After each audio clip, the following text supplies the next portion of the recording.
before we start animating a character, we actually need to go get a character and some animations to go along with it.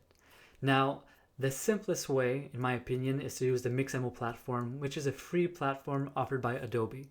Pretty rare to get cool free stuff by Adobe these days, but here we are, luckily. And this is just not my opinion. You will find multiple scientific papers in game design, and also there's 3D graphics and animation in general that will use models and animations taken from this repository. And you might also find a bunch of tutorials on Unity that will also use this platform. So I'm already logged in here. If you're not currently logged in and do not have an Adobe account, this blue button will be a sign up button, and then you can log in. So once that's done, I can click here on Browse Animations, and I'm going to click here on Characters, and I'm going to select 96 characters per page. So we can see a bunch of characters here. You've probably seen some of these already. Again, they're very popular, and you're allowed to use them as you see fit. So we have 2 pages of characters, so we don't have that many characters, and I'm not a huge fan of all of them, but we have a good variety here. Now, I'm just going to type bot in the search here, and you can select the Y bot or X bot. Oops. So every time we select a different one, you might get this pop-up. Just click on use this character. Now, why am I going with Y bot or X bot? I'm going to be selecting one of these two because we can really see the joints here. So it's really good for tutorial purposes and to understand locomotion, because things are very simple and we get to focus on the motion themselves and not all of these accessories or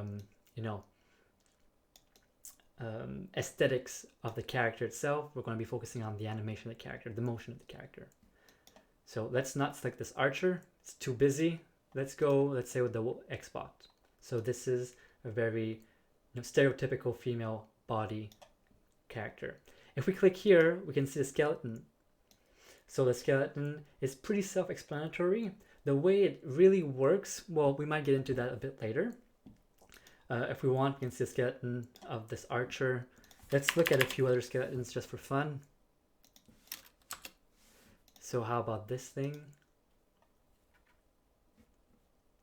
All right, so we can see that every skeleton that I'm selecting here is composed of the same amount of bones.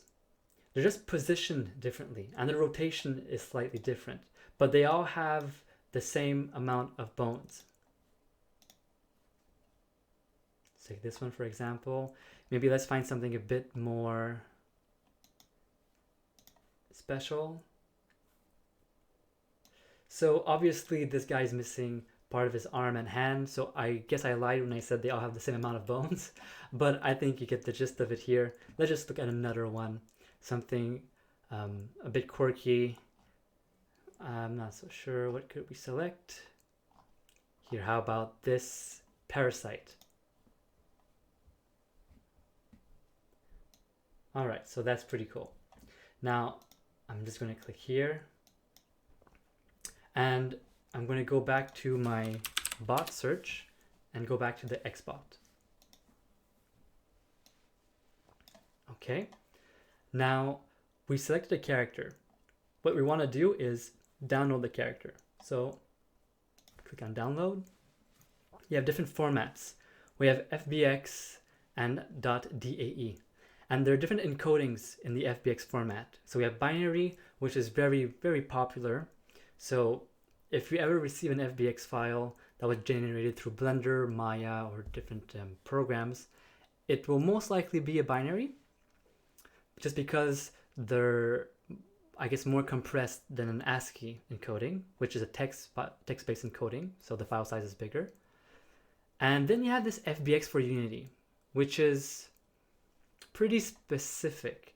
Now, Unity can handle pretty much any encoding of FBX, and also a bunch of different formats like OBJ and etc.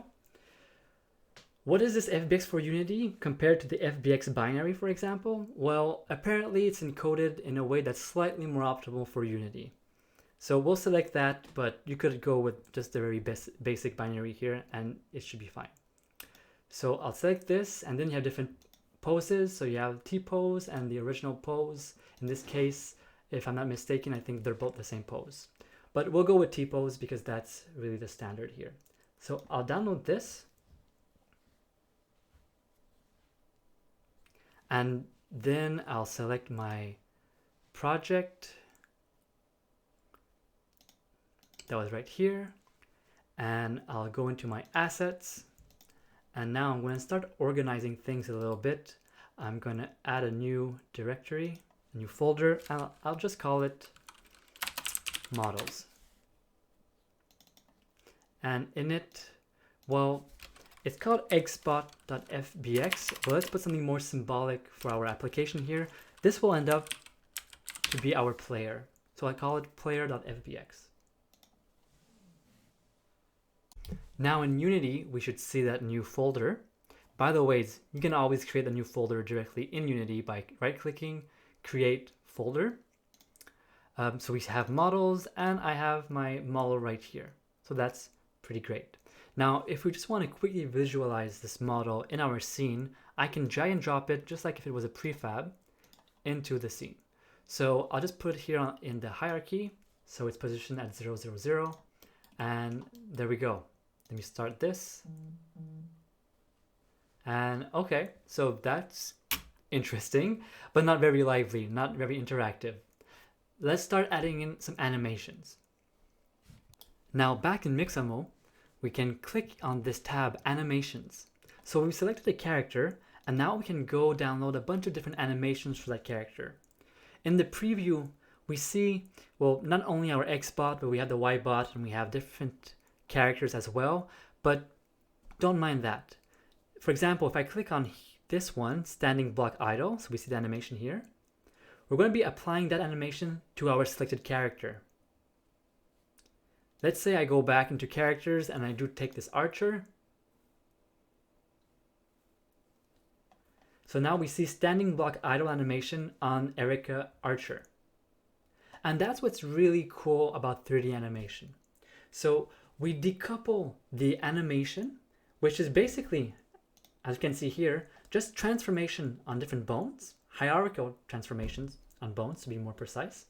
And we have our 3D model itself. So we can take any 3D model that has this bone configuration. That's why I was putting emphasis before on how most of these models have the same amount of bones. So that allows us to describe the animation, the transformation on the bones in one file, and then just apply those transformations on any 3D model that has the appropriate amount of bones. Let's do another test here. Let's write mutant. So I'm going to take this mutant. So this is what its skeleton looks like when applying the Standing Block Idle transformation animation on it.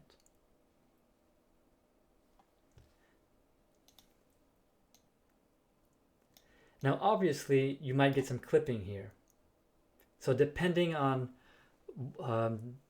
your 3D model itself, when you're applying the bone transformations on it throughout an animation, you might get some quirky things like this. So not every animation is appropriate for every character. Okay, let's go back to something simpler. I'm going to select my Xbot again. All right. And I'm going to go back to animations, and let's just look at a few other ones. So this one is pretty neat. We can see that in the animation itself, this character is moving around the scene. There's displacement, I guess you could say, baked into or hard-coded into the animation itself. Let's look at the bones. How about this? We have a cool looking kick.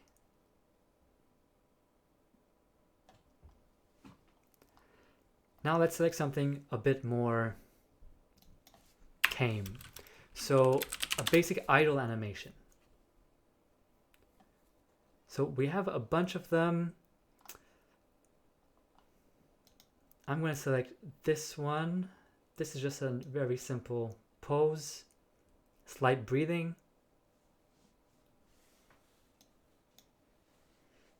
Other basic animations are walking. So this walking is probably a bit too extravagant. How about this walking? Okay. I think there's actually one called female walking.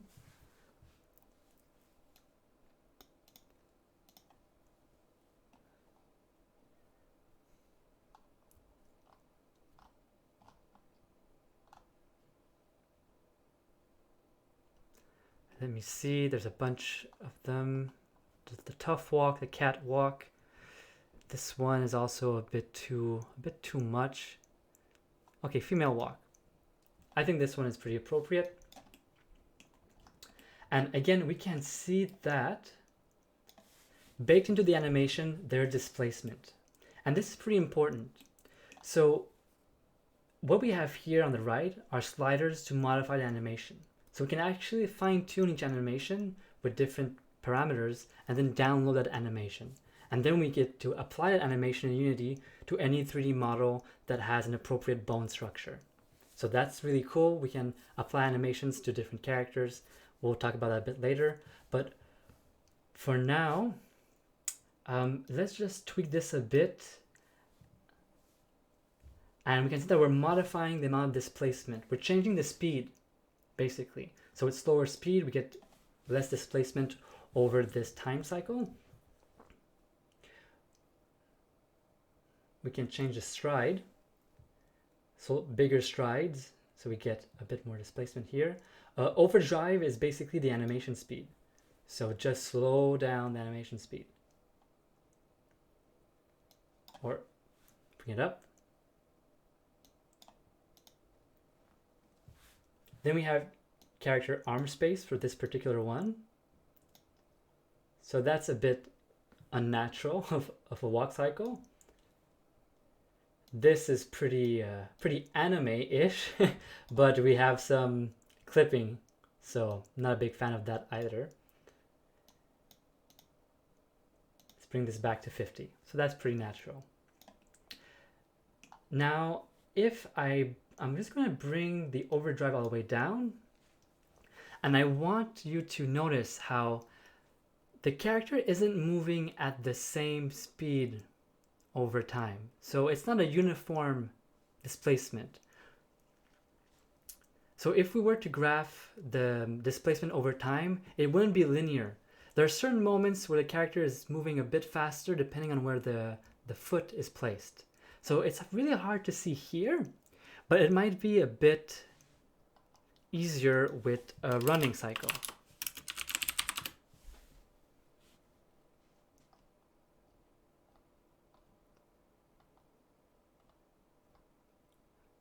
So we can just take this basic running. Okay, I'm going to bring the overdrive down. And now you can kind of notice that there's a waviness, a bounciness to this. So we can kind of feel a rhythm going. There are certain points in the animation where the character is advancing quicker. So this is a really realistic animation. It's also called root motion. We'll talk about that later. So when you're playing a game and you have displacement that's really precise to the animation itself, to when the foot touches the ground, and then you can see the muscles contract and spring up, that's really satisfying. However, it's a bit more complicated in terms of, well, getting it done mechanically, programmatically. So a lot of games will actually not bake in the displacement of the character into the animation. You'll use an in-place animation, like this here. So now we have the same animation, but there's no character displacement over time. That means we can just take this animation and translate this game object in Unity, for example, so an object that has this animation running, and we can just, do a transform.translate on it, give it a vector to 3, and call it a night. However, that's not, how could I put this? It's not as satisfying as the root motion, as having really precise motion that really matches what we're seeing. So if we're displacing a character and we're seeing it move at speeds that really match the animation, that gives us a good feeling. Otherwise, if we just take this animation and let's say we use a translate in Unity, well, it will seem like the character is gliding. If the character speed matches this animation pretty well, we can mitigate that effect. But let's say we take this animation and then our character gets a speed up bonus or speed up power up, and then we double the speed, but we don't double the animation, then we'll really see that gliding effect. So we're going to start with in-place animations, and then we'll go to something that can use this. We'll build up to it. It will be fun.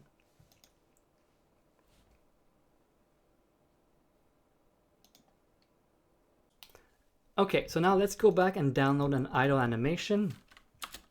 So I'm going to idle here. I'm going to select this one. And I'm just going to inspect it quickly. And I can already notice that there's some clipping happening at the level of the hips and the thighs. So luckily we have this parameter called character arm space. I'm going to bring it up to like 57. And that should be good. Perfect. So now I'm going to download this animation, and we're not going to look into frames per second nor keyframe reduction for now. Just don't worry about frames per second, even if it says 30. This doesn't mean that our game has to run at 30 FPS. We can still have a game that runs at 240 FPS if we wanted to, using this animation. So we might get into these two parameters later, just to understand them better. But for now, you can take my word that these are correct values. For the top row, we have format. We'll stick with FBX for Unity. And then here we have skin. We have with skin or without skin. What is skin in this case? Well, think of it as the geometry and the textures basically for our character. So we're saying, do we want to download the character model with the animation or without skin? Do we just want the animation itself? So recall we already downloaded the character model for the XBot previously as an FBX file. And here we're going to download another file, which is also FBX, but that does not contain the skin, the geometry. It just contains animation data. So FBX is a really versatile format that contains a bunch of information, namely, well, the skin and the animations. And what we're going to do in Unity is just take this FBX file that we're about to download and just extract the animation clip from it, and then we'll be able to use it. So I'll go ahead and click on download, make sure that we have without skin. We don't want to download the geometry that we already have.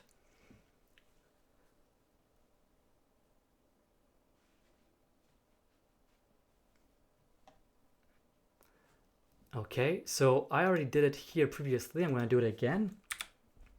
Now I'm going to create a new folder called animations. And I'm going to call my file player underscore idle.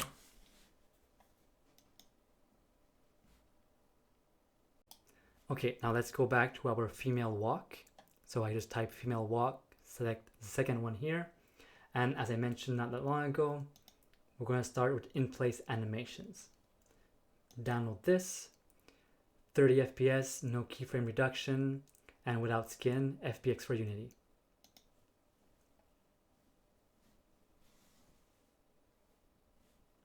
And I'm going to put this here as well. So I'm going to call this one player walk, still in our animations folder. Now finally, let's take a running one. So female running. I can't recall if there's one specific to female running. Let's just grab the same one I showed you guys earlier. So just simple running. All right, and again, We're going to work with in-place animations for now. So download this one. And we're going to call it, you've guessed it, player running.